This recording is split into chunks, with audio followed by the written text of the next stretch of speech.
ዛሬ የምናወራ ስለ ሮሚንግ ነው። ይህ ሮሚንግ ማለት እንግዲህ የኢትዮጵያ ስልክ ቁጥራችሁን ይዛችሁ የትኛውም አገር ሄዳችሁ መጠቀም እንደምትችሉ ስንቶቻችሁ ታውቃላችሁ? አሰላሙ አለይኩም ወራህመቱላሂ ወበረካቱ። እንዲሁም የሌላ ሃይማኖት ተከታዮች እንዴት ናችሁ? ከዶነኝ ወደ ቻናሌ ቤተሰቦች እንኳን ወደ ቻናሌ በሰላም መጣችሁ እያልኳችሁ አጠቃቀሙ እንዴት እንደሆነ ልነግራችሁ ነው የመጣሁት፣ ቆርጬ ማለት ነው። እንግዲህ ይሄ ነገር የሚጠቅማችሁ ለብዙ ሰዎች ይጠቅማቸዋል ብዬ አስባለሁ። አንደኛ አረብ ሀገር ለሚሄዱት አዲስ አረብ ሀገር ለሚሄዱት ቪዛችሁ ወጥቶ የዚህ ሀገር የኢሚራት ስልክ ቁጥር እስከምትገዙ ድረስ አንዳንድ መዳሞች ስልክ ራሱ ስልክ አይሰጡትም ማለት ነው። ያን ለእንደዛ ይሄ የኢትዮጵያ ስልክ ቁጥራችሁን ይዛችሁ ከሄዳችሁ ኢንተርናሽናል እኔ አሁን የሚላችሁ ሮሚንግ ካደረጋችሁ በኋላ ያን ሰርቪስ ካስጀመራችሁ በኋላ ይዛችሁ ትሄዳላችሁ። እዛው ስልካችሁን ትጠቀማላችሁ ለዋይፋይ፣ ለሜሴጅ እንዲሁም ቤተሰቦቻችሁና ጓደኞቻችሁ እዛ ላይ ሊደውልላችሁ ይችላል። እናንተ መደወል ትችላላችሁ። ካርድ የምትሞሉት በኢትዮጵያ ንግድ ባንክ ላይ ካርድ ትሞላላችሁ። ኤርታይም አለ፣ እሱን ትሞላላችሁ።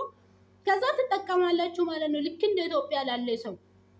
እንዲሁም ለነጋዴዎችም ይጠቅማል። ለነጋዴዎች አሁን ለቱሪስት ምናምን ለተለያየ ንግድ ምናምን ሌላ ሀገር የምትሄዱ ከሆነ በቃ ካስተማራችሁ እንዳያጣችሁ ያን ስልክ ይዛችሁ ትሄዳላችሁ። ልክ እንደ ኢትዮጵያ እንዳለ ሰው ማስተናገድ ትችላላችሁ። ኢትዮጵያ ሞባይል ባንኪንግ ጊዜ አረብ ሀገር ሆናችሁ የምትጠቀሙ ከሆነ ማለት ነው። አንዳንድ ጊዜ ብር ያስተላልፋችሁ ያ ኢንተርኔታችሁ ወይ ዳታችሁ በቂ ካልሆነ ሪሲቱ አይመጣም። ሪሲቱ ራሱ እንኳን ቢቀር ሜሴጅ ይደርሳችኋል ማለት ነው ከኢትዮ ቴሌኮም ይሄን አይል ብር አስተላልፋችኋል በዚህ አካውንት ላይ የሚል እና በጣም ጠቃሚ ነው ብዬ ስላሰብኩት አጠቃቀሙን ላሳያችሁ ነው። ከኔ ጋር ቆዩ። ያው እኔ ሁሌም ያመጣላችሁ ተጠቅሜበት የጠቀመኝን ነገር ነው። እዚህ ጋር ኢትዮ ቴሌኮም ይላል። እኔ እየተጠቀምኩ ነው ማለት ነው። ይታያችኋል ብዬ ተስፋ አረጋለሁ። ኢትዮ ቴሌኮም ይላል እዚህ ጋር። እስኪ ብር እንጠይቅና ስንት ብር እንዳለ ያወጣልኝ። በዛውም መስራቱን አለመስራቱን እናረጋግጣለን ማለት ነው። ያው እዚህ ጋር እንደምታውቁት ብር ጠይቄ በኦሮመኛ ስለሆነ ሀፍቴን ሬገ ኬሰኒ ብሎ ነግሮኛል ማለት ነው። እንደምታዩት ከላዩም ሜሴጅ ገብቶልኛል። ይሄ ሰርቪስ እንግዲህ የሚጠቅመው ለእናንተ አረብ ሀገር ለሚኖሩ ለቪዚተሮች ምናምን ብቻ አይደለም። እንደውም ለቤተሰቦቹ ራሱ ብዙ ብር አውጥቶ ዳታ ገዝቶ ዳታ ታውቃላችሁ፣ የኛ ሀገር ውስጥ ብዙም አይሰራም። ደግሞ ቶሎ ነው ብር የሚጨርሰው። ከዚህ ሁሉ ነገር ትገላገላላችሁ ጋይስ።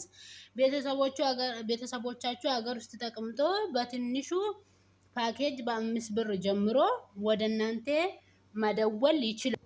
እንዲሁም እዚህ አረብ ሀገር ውስጥ ዳታ ብትገዙ በዚህም በዱባይም ሆነ በኢማራቲ 100 ሪያል ነው ማለት ነው። ግን እዚህ በኢትዮጵያ ብር በ2000 ብቻ ይሄን ሰርቪስ ከተጠቀማችሁ ታስራላችሁ ማለት ነው። ይሄ አድቫንቴጅ ነው። አጠቃቀሙ እዚህ ጋር አሁን ዩኤኢ ውስጥ ስለሚኖር ካምቱ ዩናይትድ አረብ ኤምሬት ብሎኛል። እናንተ በሀገራችሁ አሁን ለምሳሌ ይሄን ቁጥር ያዙት። አጠቃቀሙ ከዚህ ነው የሚጀምረው። እንግዲህ ይሄን ቁጥር ትይዛላችሁ መጨረሻ አንድ የሆነ ማለት ነው። የታችኛው በዌሳፕ ነው የምታወሩት። በዌሳፕ በእንግሊዘኛ ወይም በአማርኛ ቋንቋ አለ፣ መርጣችሁ መጻፍ ትችላላችሁ። ይሄን ቁጥር እኔ እንደዚህ አይነት ሀገር ውስጥ ቱርኪን ከሆነ ካናዳም ከሆነ እዚህ ሀገር ውስጥ መጠቀም ፈልጌ ነው ብላችሁ ትጽፋላችሁ። ይሄን ቁጥር ደግሞ ትይዛላችሁ እና መጨረሻ አንድ ላይ ቀጥታ ትደውላላችሁ። ይሄው ቀጥታ ኮል የምትለውን ትነካላችሁ፣ ቀጥታ ትደውላላችሁ ማለት ነው። ያኔ ፍሪ ነው፣ ብር አይጠይቃችሁም። ቀጥታ ትደውላላችሁ። ቀጥታ ከደወላችሁ በኋላ ይሄንን ቁጥር እንደዚህ አይነት ሀገር ውስጥ መጠቀም ፈልጌ ነው ብቻ ነው የምትሉት እና እነሱ ናቸው አክቲቭ አርጎ ምናምን የሚሰጣችሁ ማለት ነው። ከዛ በኋላ ስልካችሁ መደወል ይጀምራል ማለት ነው። የዛሬ ቪዲዮ ይሄን ይመስላል።